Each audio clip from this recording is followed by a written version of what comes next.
اور سندھ کے مختلف شہروں میں تیز اور ہلکی بارش کا سلسلہ جاری ہے۔ موسم خوشگوار ہونے کے ساتھ شہریوں کی مشکلات میں بھی اضافہ ہو گیا ہے۔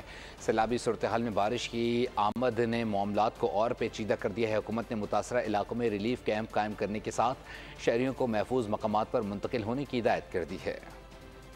سندھ کے دوسرے بڑے شہر حیدرآباد اور گرد و نواح میں ہلکی بارش، موسم خوشگوار ہو گیا۔ بجلی کی آنکھ مچولی نے شہریوں کو اذیت سے دوچار کر دیا۔ میرپور خاص اور مضافات میں شدید حبس کے بعد دوپہر سے ہلکی اور تیز بارش وابڈا کی نااہلی نے شہر کے باسیوں کو خوشگوار موسم کے لطف سے محروم کر دیا۔ سندھ کے دیگر شہروں میں بھی صورتحال مختلف نہیں۔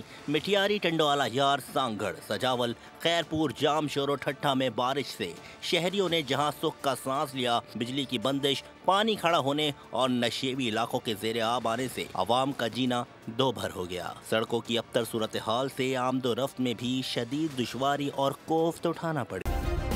سبسکرائب کریں اور بیل دبائیں تاکہ کوئی خبر رہ نہ جائے۔